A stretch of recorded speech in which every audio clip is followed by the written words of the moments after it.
የብብት ሽታን ሊያጠፉ የሚችሉ 8 ተፈጥሯዊ መንገዶች። ሰላም ውድ የቻናሌ ቤተሰቦች፣ ዛሬ አብዛኛው ሰው የሚቸገርበትን፣ ሰው ፊት ሲቀርብ የሚሸማቀቅበትን የብብት መጥፎ ጠረንን ወይም ሽታን የምታስወግዱበትን ምርጥ ዘዴዎች ይዤላችሁ ቀርቤያለሁ። እስከ ቪዲዮ መጨረሻ አብራችሁን ቆዩ።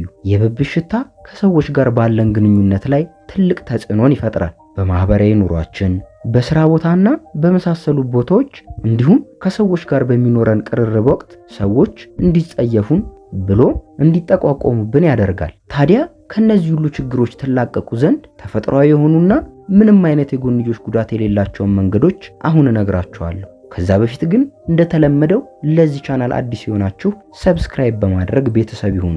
ቤተሰብ የሆናችሁ ደግሞ ላይክ እና ሼር እንዳይረሳ። አሁን ወደ ጉዳያችን አልፋለሁ። አንደኛ 2 ማንኪያ ቤኪንግ ሶዳን፣ 1 ማንኪያ ኮኮናት ኦይልን ከ3 እስከ 4 ጠብታ የሚሆን ሌቨንደር ኦይልን አንድ ላይ በማድረግ በደንብ አድርገው ያዋህዱት። በመቀጠል ብብቶን በመቀባት ከ5 እስከ 10 ደቂቃ ያክል ያቆዩትና ለብ ባለ ውሃ ይታጠቡት። ይህን ውህድ ጠዋት ከእንቅልፋችሁ ስትነሱ ብትጠቀሙበት ይመከራል። ሁለተኛ ግማሽ ማንኪያ ቤኪንግ ሶዳን ከግማሽ ሎሚ ጭማቂ ጋር አንድ ላይ በማድረግ በደንብ አድርገው ያዋህዱት።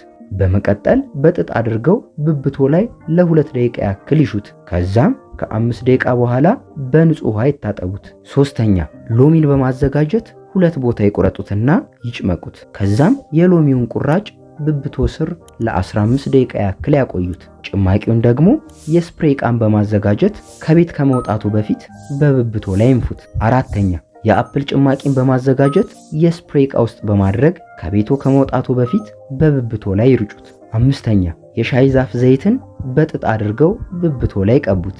በመቀጠልም የተወሰነ ደቂቃ ቆይተው በውሃ ይታጠቡት። ስድስተኛ የእርድ ዱቄትን ከውሃ ጋር በደንብ አድርገው ያዋህዱትና በብብቶ ላይ ቀቡት። በመቀጠል ከ20 እስከ 30 ደቂቃ ያክል አቆይተው በውሃ ይታጠቡት።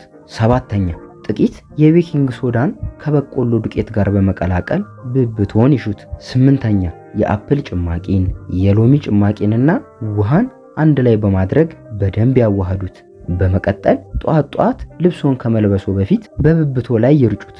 ጥሩ ለውጥን ያገኙበታል። ከላይ የገለጽኩላችሁ መንገዶች የብብት ሽታን ለመቀነስ ብሎ ለማጥፋት የሚረዱ ናቸው። ትጠቀሙበት ዘንድ መልእክቴን እያስተላለፉ ያላችሁን ማንኛውንም አስተያየትም ሆነ ጥያቄ ኮመንት ላይ እንድትጽፉልኝ እንዲሁም ቪዲዮ እንድሰራላችሁ የምትፈልጉትን የጤና ርዕሰ ጉዳይ እንድታጋሩኝ እየጠየቅኩ የዛሬውን ቪዲዮዬን እዚህ ላይ ያበቃው። ይህን ቪዲዮ ሰብስክራይብ ሳያደርጉ ከሆነ የተመለከቱት ሰብስክራይብ እንዲያደርጉ እየጋበዝኩ በሌላ አዲስ ቪዲዮ እስከምንገናኝ ቸር ቆዩ።